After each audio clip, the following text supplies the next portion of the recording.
बनने के बाद बहुत सारे लोग गए हैं, बाकी लोग जाइए। मैं अपने जनप्रतिनिधियों से कहूंगा कुछ विशेष आयोजन कराए, कार्यक्रम एक बनाइए और लेकर के जाइए। अपनी विधानसभा क्षेत्र के कुछ कार्यकर्ताओं को लेकर के जाएंगे तो अच्छा रहेगा। लोग देखें, दो चीजें आपको काशी में देखने को मिलेंगी। आप यहां से जाइए, एक दिन लखनऊ विश्राम करिए, लखनऊ में विधानसभा दिखाइए, वहां जू भी दिखाइए और फिर वहां से जाइए अयोध्या। अयोध्या में रामलला का दर्शन भी करिए, भगवान राम के भव्य मंदिर निर्माण के कार्यक्रम का अवलोकन करें। लोग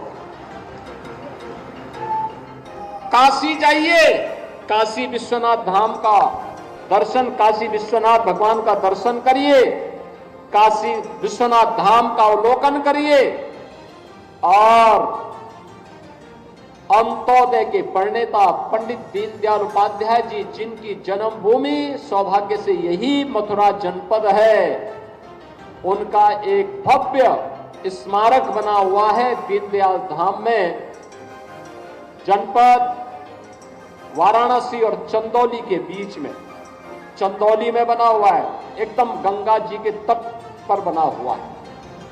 वहां दिखाइए, पंडित जी के पूरे दर्शन को स्मारक के माध्यम से प्रस्तुत करने का कार्य बहुत भव्य प्रदर्शन किया गया है और मुझे लगता है मथुरा के हर विधानसभा क्षेत्र से कार्यकर्ताओं को जाना चाहिए, देखना चाहिए।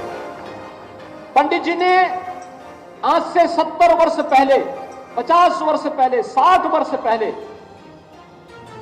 जो संकल्प लिया था, वो संकल्प कैसे साकार हो रहा है। वह स्मारक वहां पर उनके संकल्पों को जोड़ता है और आज प्रधानमंत्री मोदी जी के नेतृत्व में वे संकल्प जमीनी धरातल पर उतरते हुए दिखाई देते हैं। और इसलिए भाइयों बहनों, एक तरफ काशी विश्वनाथ धाम और दूसरी तरफ अयोध्या में भगवान राम का भव्य मंदिर का निर्माण। कितने लोग अयोध्या गए हैं इधर? अयोध्या कितने लोग गए हैं इधर जब से राम जन्मभूमि के निर्माण का कार्य प्रारंभ हुआ है? जाइए एक बार वहां भी। मैंने कार्यक्रम तो मैंने आपका बना ही दिया।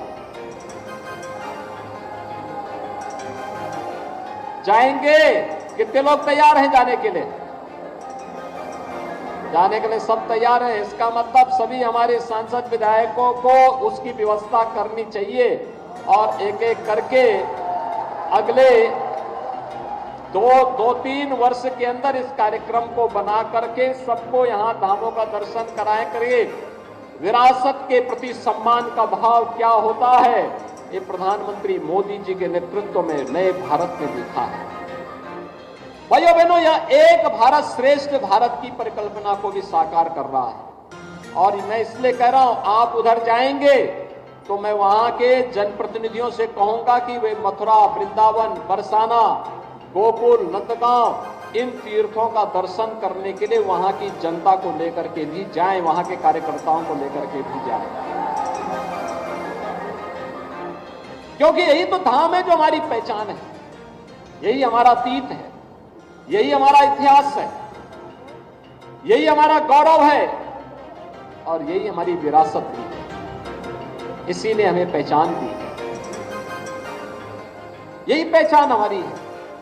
भगवान कृष्ण आज से 5000 वर्ष पहले साक्षात इस धराधाम पर अवतरित होकर के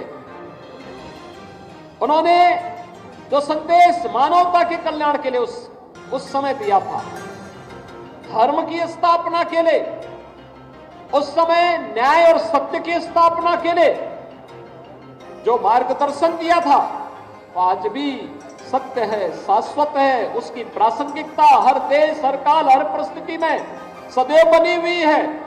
और उसी की दृष्टि जब हम यहां पर आते हैं तो गौरव की अनुभूति करते हैं, एक नई आध्यात्मिक अनुभूति होती है, एक नई ऊर्जा मिलती है।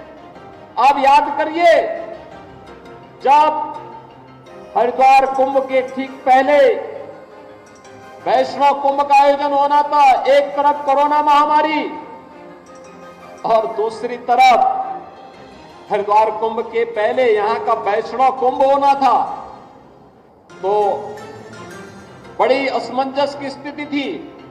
यहां के हमारे जनप्रतिनिधियों ने कहा, माननीय सांसद, माननीय विधायकों का था